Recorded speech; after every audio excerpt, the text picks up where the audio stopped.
할렐루야, 우리 성기능교회 성도님들 여러분 안녕하셨습니까? 저는 성기능교회에서 EM을 섬기고 있는 김시원 목사입니다. 저는 오늘부터 고린도전서를 통해 강해 선교를 우리 성도님들과 전하고자 합니다. 오늘 하나님께서 주신 말씀은 고린도전서 1장 1절부터 3절 말씀 되겠습니다. 하나님의 말씀입니다. 하나님의 뜻을 따라 그리스도 예수의 사도로 부르심을 받은 바울과 형제 소수대는 고린도에 있는 하나님의 교회 곧 그리스도 예수 안에서 거룩하여지고 성도라 부르심을 받은 자들과 또 각처에서 우리 주 곧 그들과 우리 주 대신 예수 그리스도의 이름을 부르는 모든 자들에게 하나님 우리 아버지와 주 예수 그리스도로부터 은혜와 평강이 있기를 원하노라. 아멘. 우리 기도하고 시작하겠습니다. 할렐루야. 하나님 아버지 감사합니다. 오늘 이 시간도 이 새벽에도 주님께 나아갑니다. 하나님 주님을 갈급하기에 주님이 없이는 아무것도 할 수 없기에 또한 아버지 우리의 도우실 자는 주님밖에 없기에 오늘도 이 새벽에 주님 앞에 나옵니다. 하나님 우리가 예배하며 주님 앞에 경배드릴 때 우리의 예배를 받아 주시옵시고 또한 아버지 우리가 전심을 다하여 주님께 기도할 때 우리 기도를 응답하여 주시옵소서. 또한 아버지 우리의 갈급한 심령에 오늘도 주님의 말씀으로 주님의 귀한 말씀으로 우리에게 이러한 양식을 주시옵소서. 아버지 감사합니다. 하나님 주님의 말씀으로 나가겠습니다. 주님을 너무나도 사모합니다. 주님 갈급한 심령 속에 말씀하여 주시옵소서. 예수님 이름으로 기도드렸습니다. 아멘. 고린도 도시는 그 당시 아주 큰 항구 도시였습니다.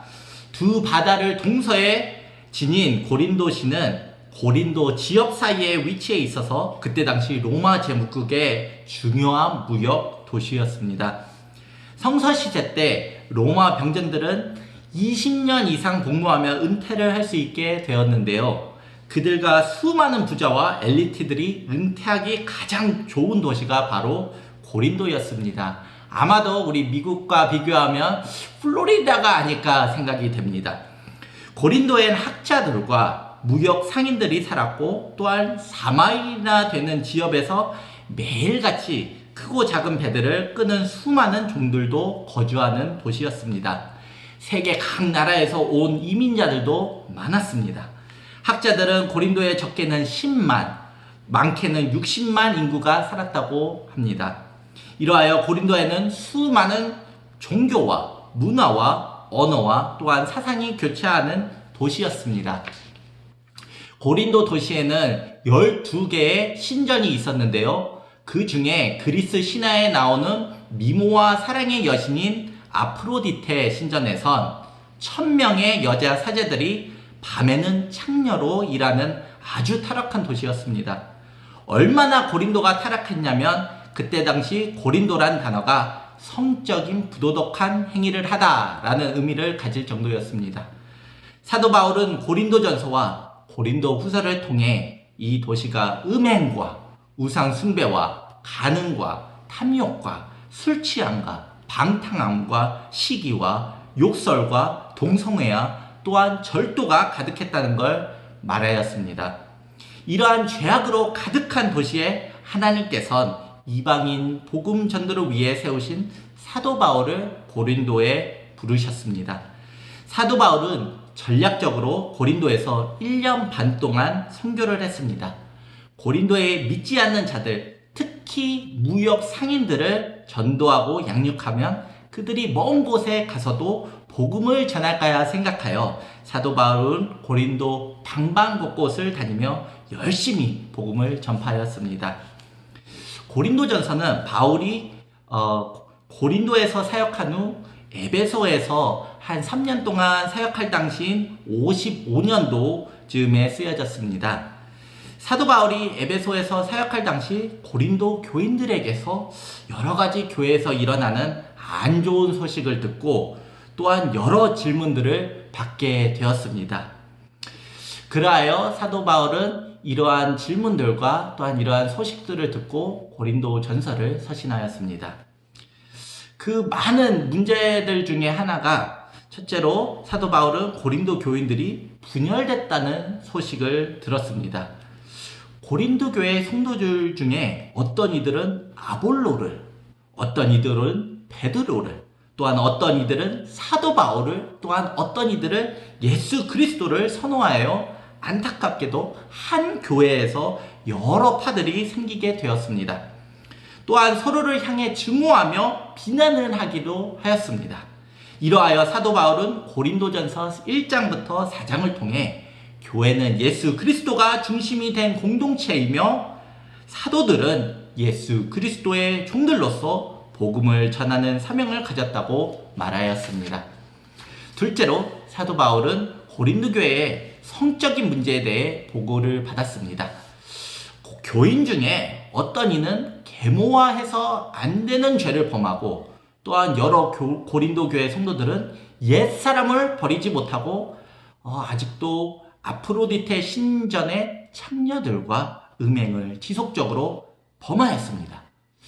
공교롭게도 고린도 교회의 어떤 이들은 자신들이 예수 그리스도 안에 자유함으로 말미암아 이러한 음행을 행하는 게 괜찮다고 여겼습니다. 왜냐하면 예수님의 은혜는 모든 죄를 용서하시기 때문이라고 여겼기 때문입니다. 참으로 이상하고 잘못된 신학과 사고방식을 갖고 있던 자들이었습니다. 이러하여 사도 바울은 고린도전서 5장과 6장과 7장을 통해 고린도 교인들에게 그들은 하나님께서 값을 치르고 사들인 자들이니 그러므로 그들의 몸으로 하나님을 영화롭게 하라고 명하였습니다. 예수 그리스도를 믿고 따르는 자들은 성적 정결함에 있어서는 절대로 타협해서는 안 되는 것임을 가르쳤습니다.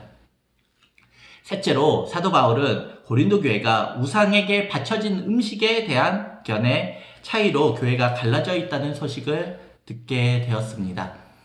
유대 크리스천들은 신전에서 우상의 제물로 사용된 음식들을 절대로 먹을 수 없다고 강하게 주장한 반면 이방 크리스천들은 먹어도 된다고 주장하였습니다.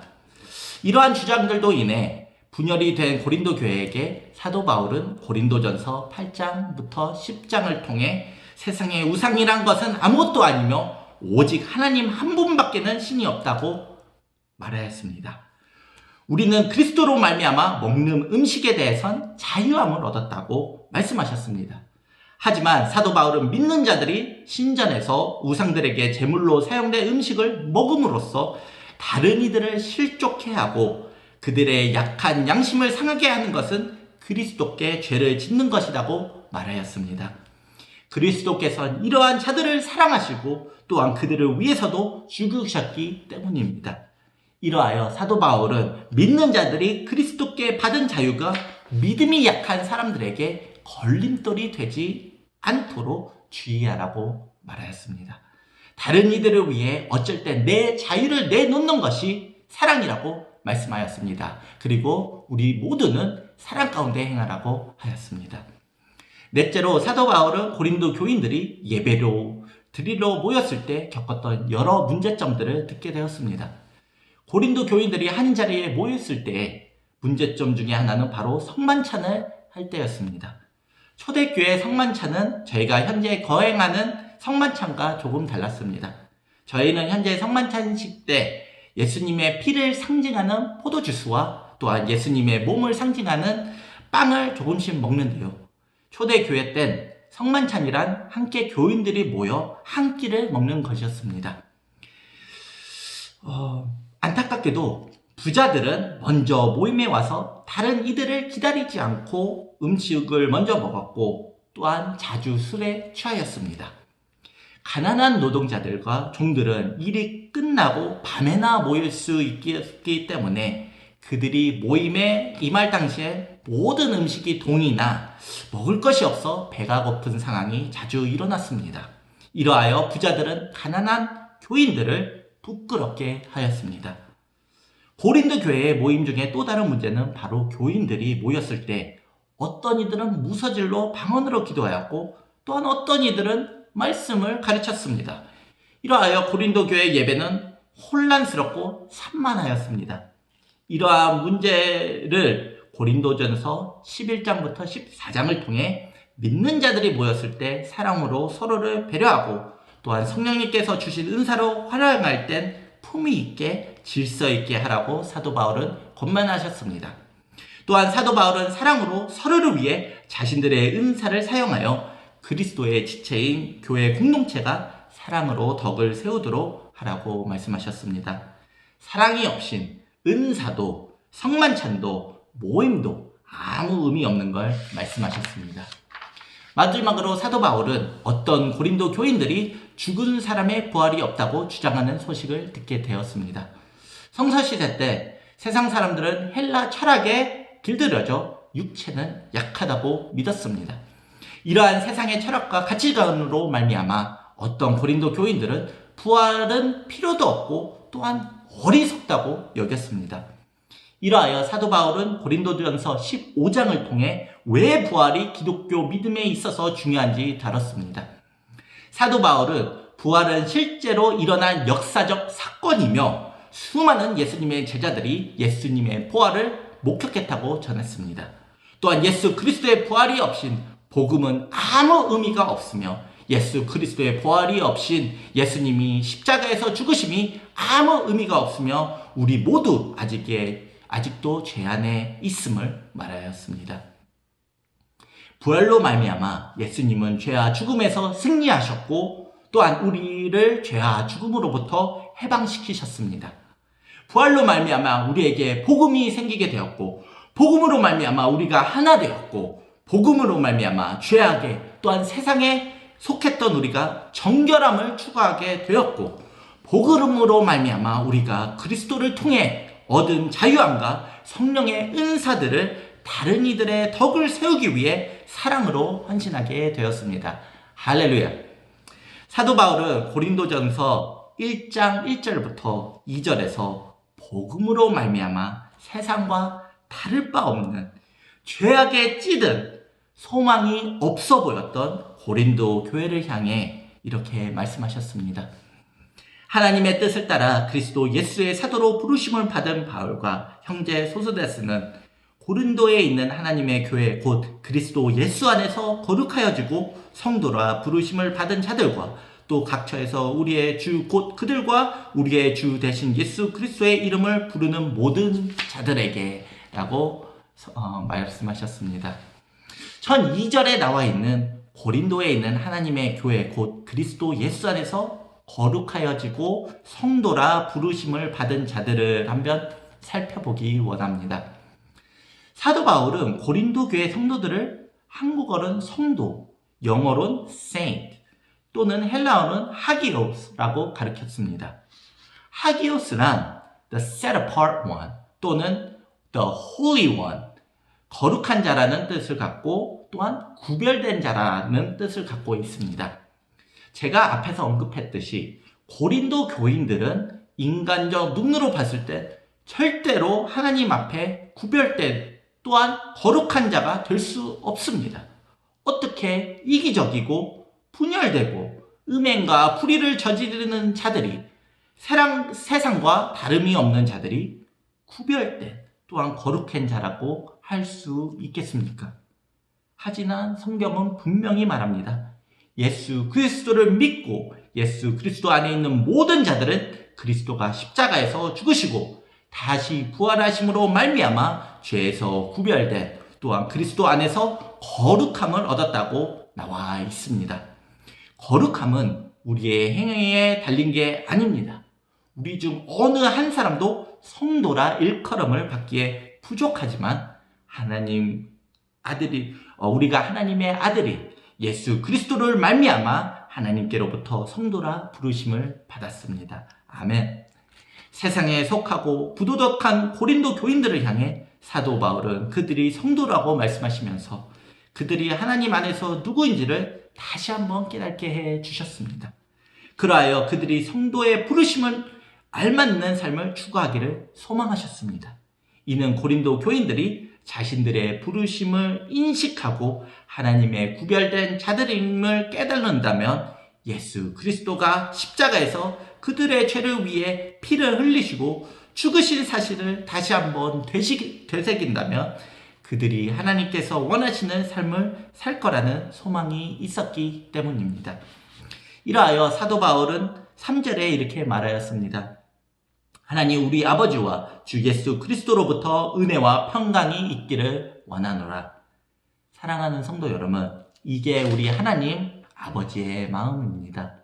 고린도 교인들은 하나님께서 부르신 성도와는 정반대인 삶을 살았지만, 소망이 없어 보였지만, 교회답지 않았지만, 그리스도의 제자들로서 전혀 그리스도의 모습이 없었지만, 하나님의 눈엔 그들은 성도였습니다. 하나님 아버지께서는 사도 바울을 통해 은혜와 평강이 그들 가운데 있기를 원하셨습니다. 그리고 선포케 하셨습니다. 말씀을 맺겠습니다. 전 고린도전서를 읽으면서 다시 한번 하나님의 은혜를 체험하게 되었습니다. 하나님의 마음이 정말 태평양 바다와도 우주 만물보다도 넓은 마음이라는 걸 깨닫게 되었습니다. 사랑하는 성도 여러분, 우리 자신 또한 주님이 머리 대신 우리 섬기는 교회 또한 우리가 생각하기에 거룩하지 않습니다. 세상에 속하여 세상의 유혹에 얽매이고 세상의 꾀에 빠지기가 너무나도 쉽습니다. 하나님 앞에 구별된 삶은커녕 세상에 속하기가 너무나도 쉽습니다. 하지만 하나님 우리 아버지께서는 우리를 보실 때 자신의 아들이 행하신 구원의 일들을 보시며 믿는 우리 모두를 완벽하게 거룩하다 또한 구별됐다라고 여겨주십니다. 전 우리 애틀란타 섬기는 교회 성도님들이 이러한 사실을 깨닫고 하나님께서 주신 우리의 부르심에 알맞은 삶을 살 수 있게, 정말로 성도다운 성도가 될 수 있게 되길 예수 그리스도의 이름으로 축원합니다. 아멘.